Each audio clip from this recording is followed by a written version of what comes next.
Hi there. As you can see, I've relocated back to my office.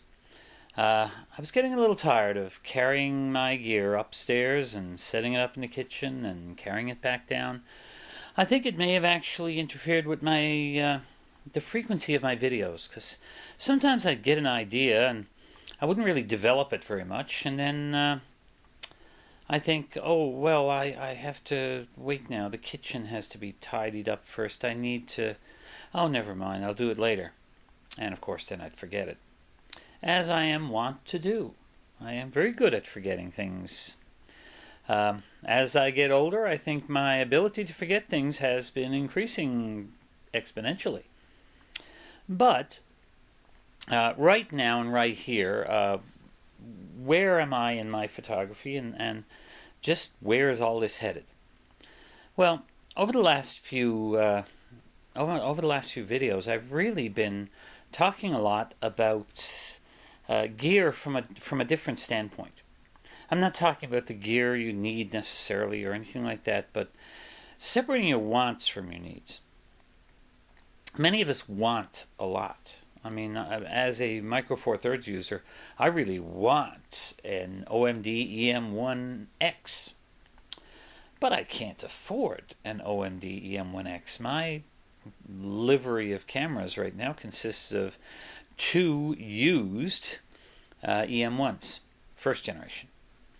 And my rather ancient EP2 that was really one of my first forays into Micro Four Thirds.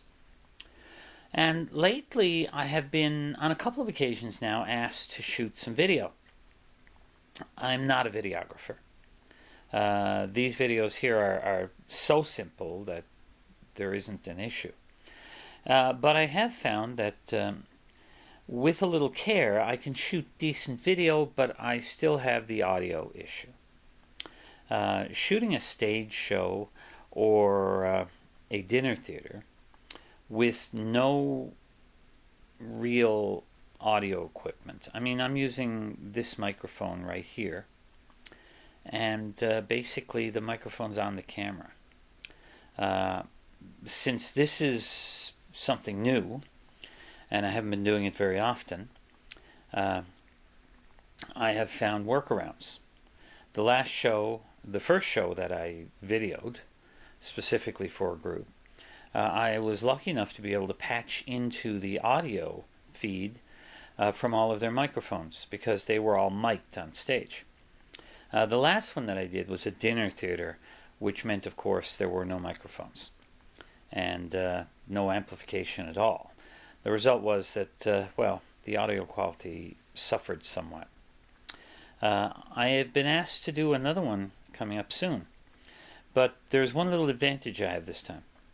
The show is going to be repeated over 4 nights, and I will be given tickets to all 4 nights, so I should be able to piece together enough footage from each of those nights to come up with one decent quality piece.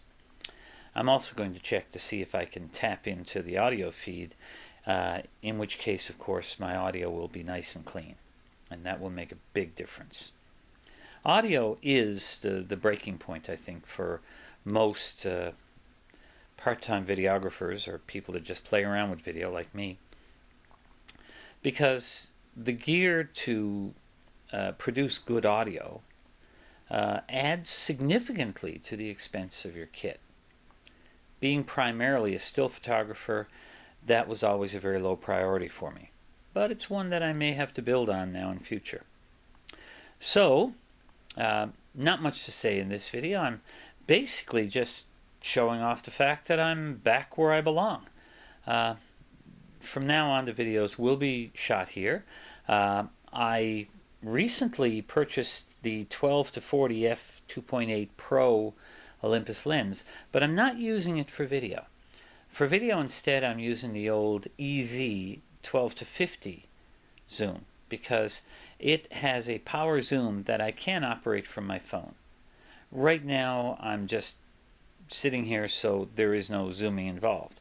But when I was working in my kitchen, I did find that that was the only way I could properly frame up an image. Here, framing is a little easier because I know exactly where I am, where the camera is, where everything goes. Well, I guess this has been a pretty uneventful video. Basically, I'm just making sure everybody realizes that I'm still around. Any results from any photo shoots and video shoots that I have in future, I will try to make some samples available on these videos so you can see that I'm not just a guy sitting around talking about cameras. Well, if you enjoyed this video, of course, give it a like. If you would like to see more of my videos, then subscribe to my channel. I can't believe that I'm actually now over 120 photography-related videos. And when I started this channel, I really didn't know where it would go. I thought I would just have some fun posting a video or two. But response was good enough that it gives me... it's a nice addition to my photographic hobby. I get to talk to people about it, even if those people are way out there. Well, I hope you have a good day and get out and take some pictures. Bye for now.